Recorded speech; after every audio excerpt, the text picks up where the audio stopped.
All right, let's talk about the war in Ukraine.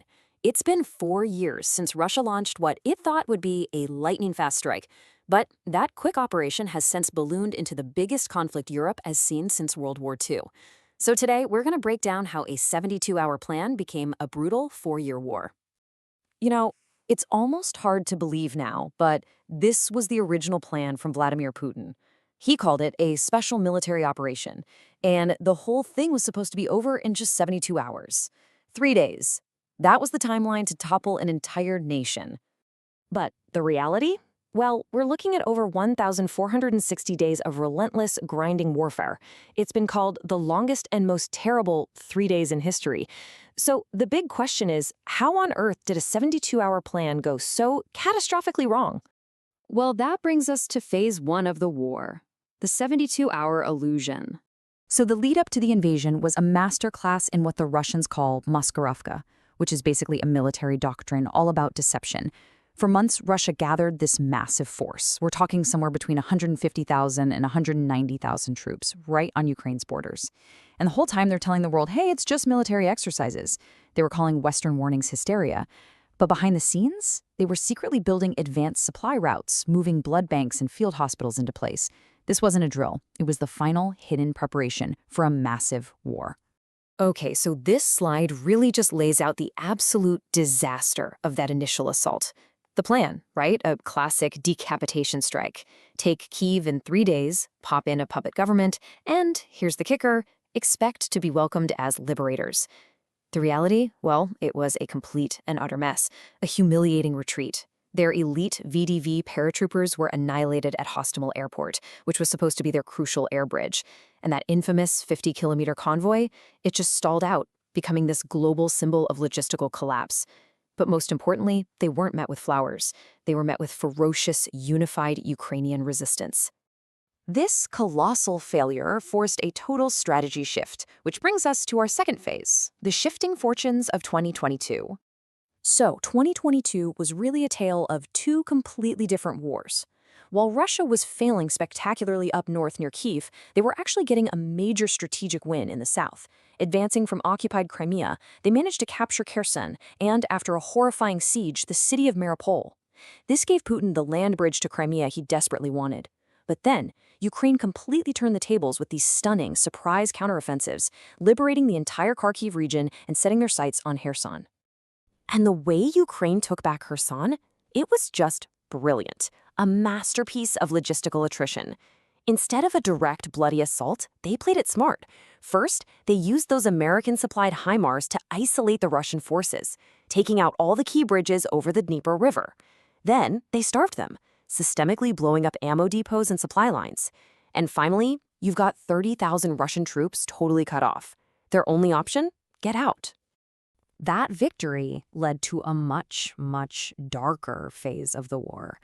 Let's talk about attrition and mutiny. So, with the regular Russian army basically exhausted, Putin did something pretty wild. He outsourced the fighting to this guy, Yevgeny Prigozhin, and his private army, the Wagner Group. And just like that, the entire nature of the war shifted. It wasn't about quick maneuvers anymore. It became this brutal, slow-motion meat grinder, and the city of Bakhmut was ground zero. So how did Wagner find enough guys to fight? Well, this is where it gets insane.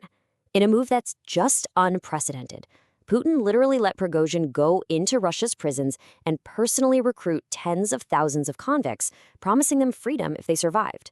He then threw them into these massive human wave infantry assaults. The advance was measured in feet per day, and it was built on mountains of bodies.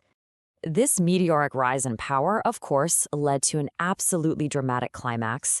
In June 2023, Prigozhin, furious with Russia's military leadership, just launches an armed rebellion. He's marching his troops toward Moscow. The whole thing fizzles out just a few hours later, after some kind of deal was struck, but the story was far from over. Just 2 months after that, Prigozhin's private jet fell out of the sky. And the message from Putin to the rest of the Russian elite could not have been clearer or more ruthless. The state, and only the state, holds the monopoly on violence. You commit treason? It doesn't matter who you are. It will be punished with death. Any challenge to his authority would be eliminated. Prigozhin's death really marked another major shift in the conflict, and it brings us to Phase 4, the new drone war. So today, the front line is pretty much a stalemate, and it's defined by these new tactical adaptations from both sides. Russia is now leaning heavily on these massive glide bombs, basically old Soviet bombs with new wings, to just obliterate Ukrainian defenses before sending in the infantry. And what's Ukraine's answer? Well, they've basically kicked off the era of drones, producing millions of these cheap, super lethal first-person view drones for precision strikes. And the impact of this, it is just staggering. Take a look at this. It's estimated that 8 out of every 10 Russian soldiers killed on the battlefield right now are casualties of Ukrainian drones. Think about that. 8 out of 10. This isn't just an evolution, it's a revolution in modern warfare. But here's the thing. This whole technological arms race is happening while the political will behind Ukraine is starting to crack. And that brings us to our final critical phase, an alliance in question. The whole geopolitical landscape has just shifted dramatically. In the early years, what you could call the Biden phase, the U.S. was the absolute backbone of Ukraine's defense, promising unconditional support for as long as it takes. But now we're shifting into what some are calling the Trump phase. American policy is leaning more towards isolationism, and that crucial military aid is no longer a given. Instead, it's being used as leverage, a political tool to try and force Kyiv to the negotiating table, even if it means giving up territory. And while Europe is really trying to step up and fill that gap left by a less certain U.S., it's being paralyzed from the inside. You've got pro-Russian leaders like Viktor Orban in Hungary and Robert Fico in Slovakia who are literally using their veto power inside the EU to block or delay these vital aid packages. It's creating total bureaucratic gridlock right when Ukraine needs decisive support the most. So here we are, 4 years in, and the outlook for Kyiv is, well, it's arguably the grimmest it's been since those chaotic first days of the invasion. They're facing a fully mobilized Russian war machine.